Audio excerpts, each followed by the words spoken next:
दोस्तों, अगर आप और अच्छी नींद चाहते हैं तो हमारी प्यारी सी ऐप नींद को इंस्टॉल करें।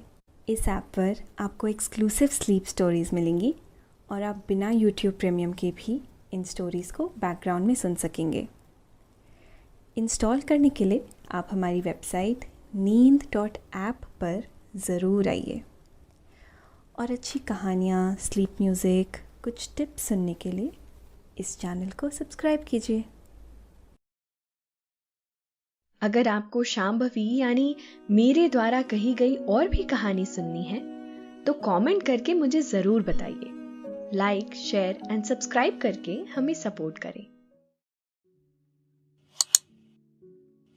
नमस्कार, मैं हूं शांभवी और आज मैं प्रस्तुत करती हूं रामायण काल के भी पहले की एक कथा, राजा दशरथ का नारी अवतार। ये कहानी आपको अयोध्या के राजा दशरथ की एक ऐसी विचित्र घटना से रूबरू कराएगी जहां आप जानेंगे कि किस प्रकार राजा दशरथ को एक नारी का रूप धारण करना पड़ा और नारी रूप में उन्होंने क्या क्या विचित्र लीलाएं की।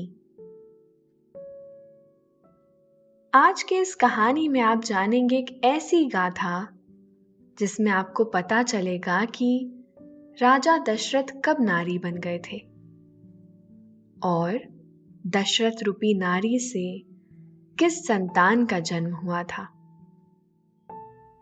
दोस्तों, दक्षिण भारत की रामायण दशरथ कथा नाम और मंडावी रामायण से यह कथा प्राप्त होती है जो हम आज आपके सामने प्रस्तुत करने जा रहे हैं।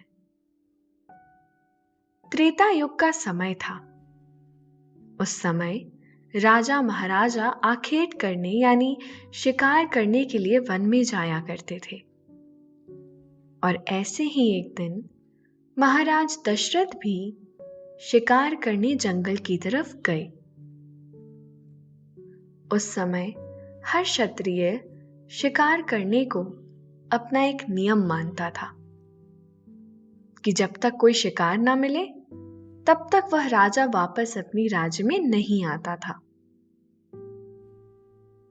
ठीक वैसा ही उस दिन हुआ महाराज दशरथ के साथ।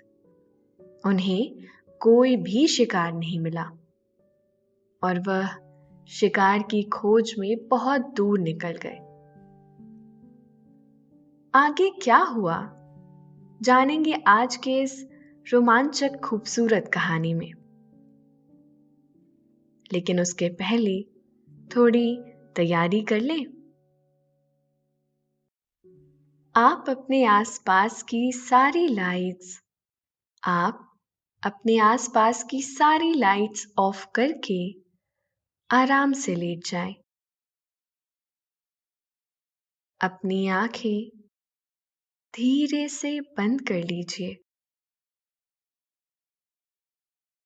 अब थोड़ा सा अपने शरीर को आराम दीजिए। थोड़ा और आराम दीजिए। अपने शरीर को बिल्कुल ढीला छोड़ दीजिए। कोई टेंशन नहीं, कोई तनाव नहीं। अपने दिमाग में चल रहे सभी विचारों को, चिंताओं को त्याग दें। एक शांति सी महसूस करें। सारी नेगेटिव, सारी पॉजिटिव विचारों को धीरे धीरे निकाल दें। हाथों को सीधा करके अपनी कमर के साइड में रख लीजिए। अपनी सांस पर ध्यान लगाएं। इसको धीमे या तेज नहीं करना है। बस ध्यान देना है कि कैसे वो आपके अंदर प्रवेश कर रही है और कैसे वो वापस आपके गले और नाक के माध्यम से वापस निकल रही है। आपका मन शांत, एकदम शांत होता जा रहा है। आप अच्छा महसूस कर रहे हैं। खुद को काफी हल्का फील कर रहे हैं। हर तरफ शांति है, सुकून है, खामोशी है।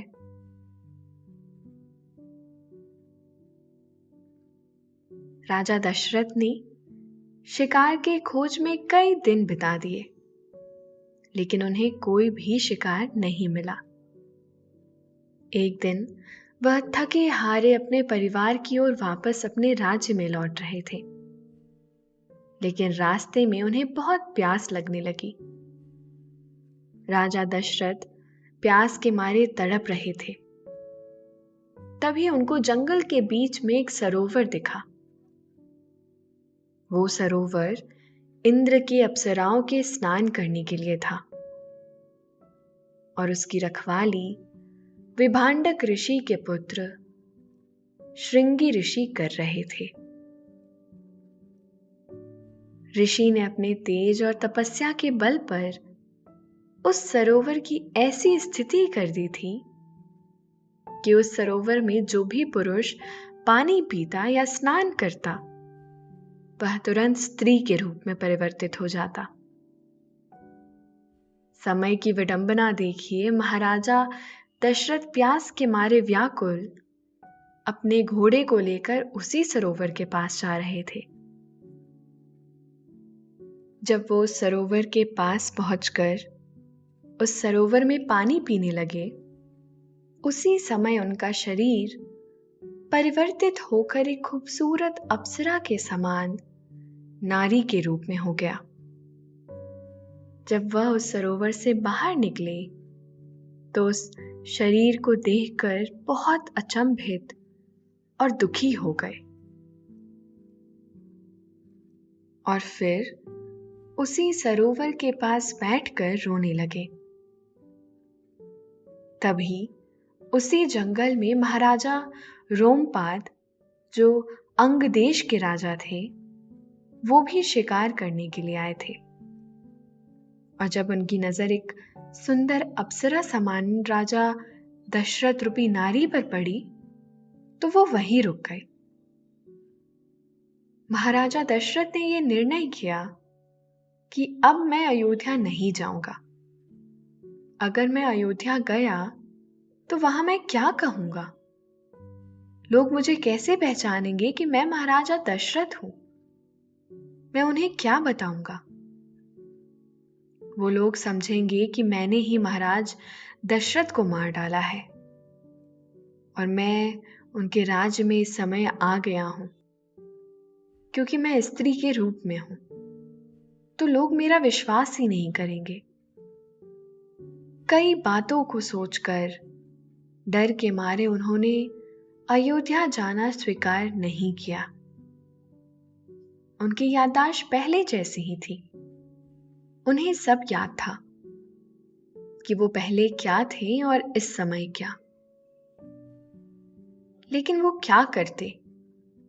तो सोच विचार कर ही रहे थे, तभी वहां राजा रोमपाद पहुंच और बोले, हे सुंदरी, तुम कौन हो और तुम इस तरह वन में क्या कर रही हो? तब राजा दशरथ ने कहा, मैं किसी कार्य से तो यहां पर आई थी, लेकिन मुझे याद नहीं आ रहा है। तभी राजा रोमपाद ने कहा, हे सुंदरी, तुम इस वन में क्या कर रही हो? तुम मेरे साथ मेरे महल में चलो। तब राजा दशरथ ने विचार किया कि मुझे इन्हीं राजा के साथ चले जाना चाहिए। अगर मैं नहीं जाऊंगा तो मैं इस जंगल में क्या करूंगा? अगर मैं किसी दूसरे पुरुष के हाथ लग गया तो वो मुझे जबरदस्ती यहां से ले जाएंगे और अपनी रानी बना लेंगे, क्योंकि मेरा शरीर इस समय स्त्री रूप में है।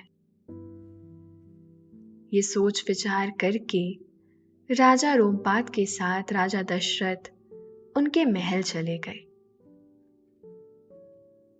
फिर राजा रोमपाद ने दशरथ रूपी नारी से विवाह कर लिया और कुछ दिनों बाद उनके घर एक पुत्री का जन्म हुआ, जिसका नाम उन्होंने शांता रखा। तभी अयोध्या में जब यह सूचना मिली कि कई दिन हो गए और महाराज दशरथ वापस नहीं आए, राजा दशरथ की सभी रानियां चिंता करने लगी। तब रानियों ने गुरु वशिष्ठ को बुलाकर उन्हें सारी बातें बताई।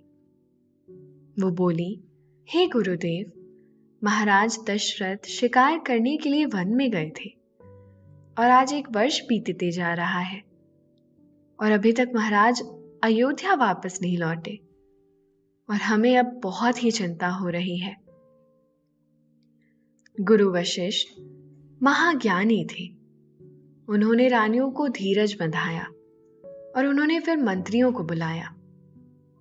मंत्रियों में विद्वान मंत्री आर्य सुमंत जी थे और आर्य सुमंत को उन्होंने राजा दशरथ की खोज करने के लिए भेज दिया।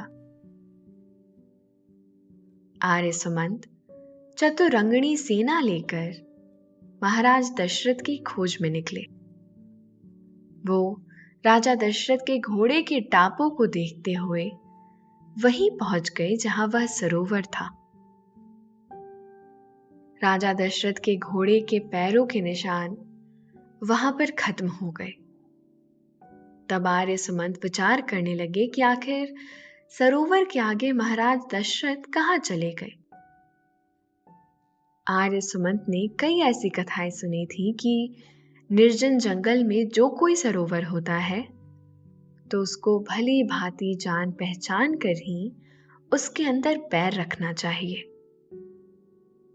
उसमें बहुत ज्यादा विकराल भयानक जानवर भी हो सकते हैं, या फिर उस सरोवर को किसी ऋषि के द्वारा श्राप मिला हो सकता है। इसीलिए वो उस सरोवर के पास तो गए, लेकिन सरोवर में पैर नहीं रखा। उन्होंने अपनी सेना को रोक दिया कि कोई भी इस सरोवर के नजदीक मत जाना, और फिर वहां से चले गए। तब उन्हें एक आश्रम दिखाई देने लगा। उस आश्रम में ही वो खुद तपस्या करते थे। आर्य सुमंत उस आश्रम में आ गए। आश्रम वहां से सरोवर से कुछ ही दूरी पर था। सुमंत ने ऋषि को प्रणाम किया और कहा, हे ब्रह्म ऋषि, कुछ दिन पहले हमारे महाराज दशरथ इस वन में आए थे। मैं उनके घोड़े के पैर के निशान को देखते हुए यहां तक आ गया। उस सरोवर के बाद उनके घोड़े का पैर का निशान दिखाई नहीं दे रहा। कृपा करके मुझे इस रहस्य के बारे में अवगत कराएं कि महाराज अब कहाँ हैं। तब श्रृंगी ऋषि ने अपने तपोबल से देखा और बताया कि जिस सरोवर के पास आप रुके थे वह सरोवर मेरे तपोबल से रक्षित है। उस सरोवर में जो भी पुरुष व्यक्ति स्नान कर लेगा या जल पी लेगा तो मेरे तेज से वह तुरंत स्त्री के रूप में परिवर्तित हो जाएगा। इसीलिए हे महामंत्री, आपके महाराज दशरथ उस सरोवर में जाकर जलपान कर रहे थे, इसीलिए वह नारी के रूप में परिवर्तित हो गए।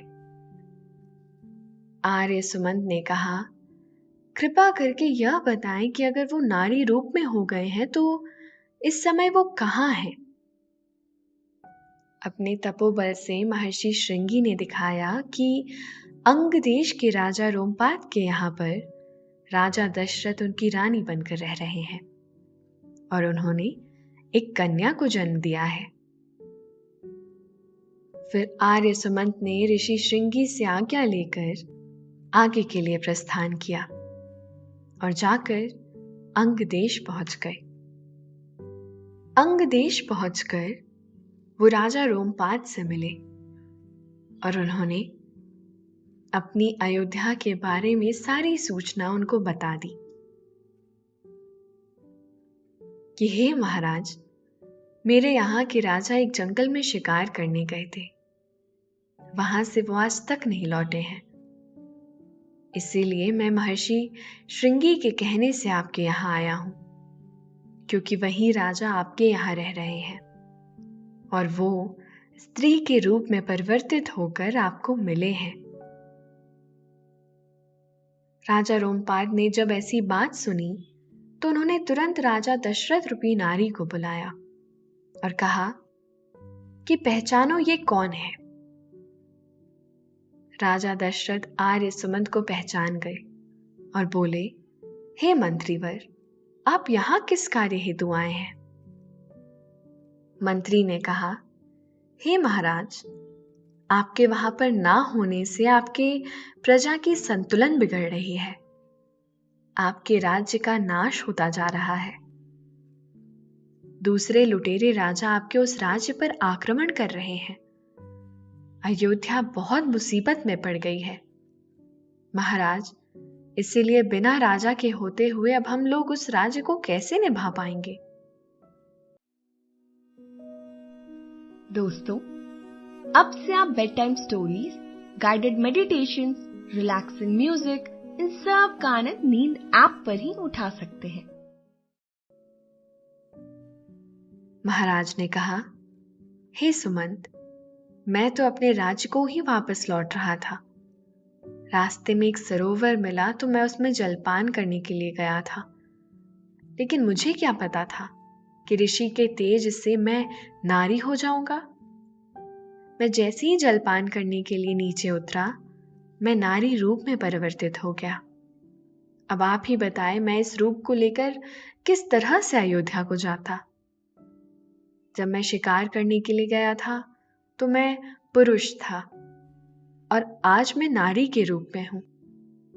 मेरी बातों पर कौन भरोसा करता? इसीलिए मैंने मजबूरीवश राजा रोमपाद के यहां आना उचित समझा। हे मंत्रीवर, अगर आपने राजा रोमपाद से मेरे विदाई की आज्ञा ले ली तो मैं यहां से चल चलूंगा। आर्य सुमंत ने उसी समय गुरु वशिष्ठ को आदेश देकर बुलाया और फिर जाकर राजा रोमपाद से मिले कि हे महाराज, ये स्वयं राजा दशरथ हैं, जो अयोध्या नरेश हैं और ये नारी के रूप में हो गए हैं। जिस समय आपसे मिले थे उस समय शिकार करने के लिए आए थे और गलती से नारी बन गए। इसीलिए आप इन्हें मुक्त कर दें। हम सब लोग जाकर ऋषि श्रृंगी से अनुनय विनय करेंगे और फिर ये अपने पुरुषार्थ को प्राप्त हो जाएंगे। राजा रोमपाद उदार विचार वाले थे। उन्होंने कहा, ठीक है, आप इन्हें ले जाएं और मैं भी इनके साथ चलता हूं। राजा रोमपाद, गुरु वशिष्ठ, राजा दशरथ रूपी नारी और साथ में उनकी पूरी सेना महर्षि श्रृंगी के पास पहुंची और आर्य सुमंत ने उनको प्रणाम किया और कहा, हे महर्षि, ये मेरे राजा हैं जो अयोध्या नरेश हैं। गलती से आपके उसी सरोवर में इन्होंने जलपान किया था। एक राजा के ना होने से राज्य का संतुलन बिगड़ रहा है। अयोध्या में ऐसा अकाल पड़ गया है कि बिना राजा के कुछ भी नहीं हो सकता। इसीलिए हे मुनिवर, कृपा करके इनका पुरुष रूप इनको वापस लौटा दे। तब ऋषि श्रृंगी ने कहा, हे महाराज, जब मैं आपका पुरुषार्थ नहीं लौटाऊंगा तो सबसे बड़ा पापी मैं ही हो जाऊंगा। जिस देश में प्रजा बहुत दुखी हो और वहां का संतुलन बिगड़ रहा हो, उस देश का राजा किसी मुसीबत में हो, और ऐसे में अगर मैं उसकी मदद नहीं कर पाऊंगा तो मुझे पूरा पाप लग जाएगा। इसीलिए हे राजन, मैं आपको आपका पुरुषत्व वापस लौटाता हूं। और उन्होंने अपने मंत्रों से अभिमंत्रित करके जल के छींटे मारे। उसी समय तुरंत राजा दशरथ अपने पुरुष रूप में आ गए।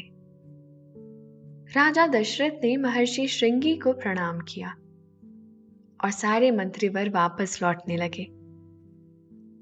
तब राजा रोमपाद ने कहा, हे महाराज, मैंने सुना है कि आप निसंतान हैं। आपकी 3 रानियां हैं, फिर भी आपको कोई पुत्र या पुत्री प्राप्त नहीं है। अतः आप इस कन्या को अपने साथ में ले जाएं और इस पुत्री को उसी तरह भली भांति पालें जिस तरह एक पुत्र का पालन पोषण लोग करते हैं। कुछ पद के अनुसार ऐसा भी माना जाता है, और कुछ लोग संशय भी करेंगे, कि महाराज दशरथ की जो कन्या थी वो कन्या कौशल्या के गर्भ से जन्मी थी।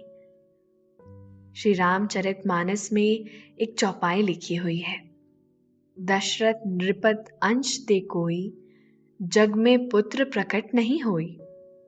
अर्थात दशरथ के अंश से इस संसार में कोई भी संतान पैदा नहीं हो सकती।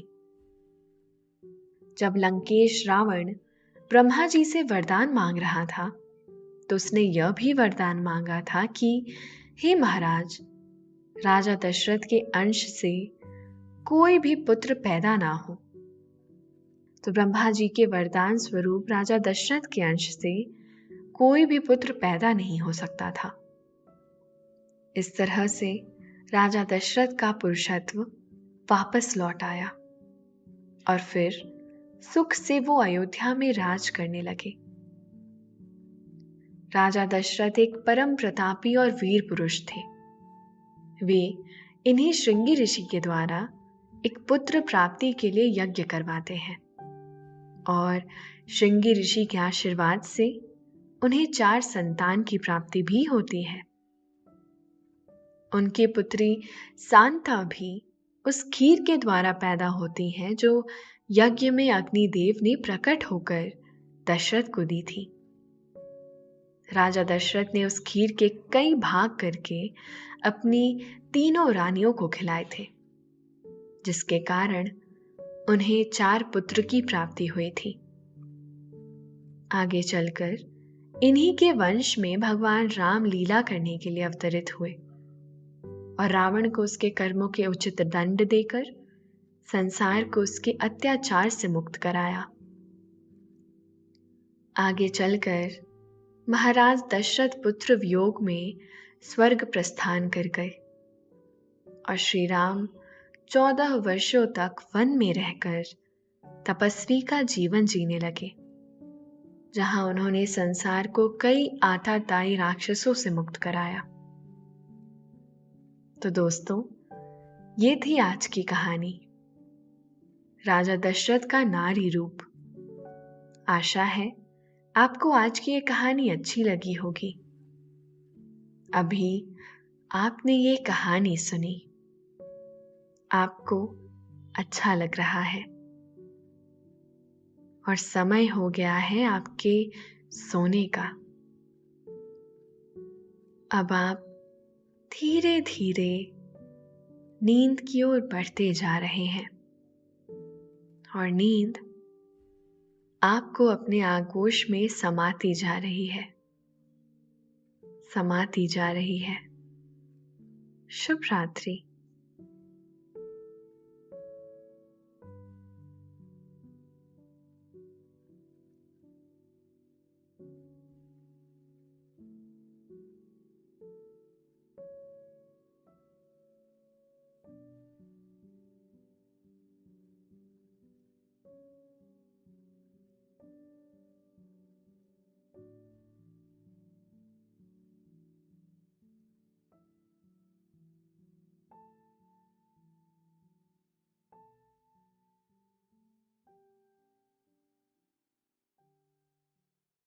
आजकल इतनी टेंशन रहती है कि नींद ही नहीं आती, है ना? अगर आप भी ऐसे ही किसी को जानते हैं जिसे नींद आने में ज्यादा समय लगता है या तकलीफ होती है, तो उसके साथ ये कहानी जरूर शेयर करें।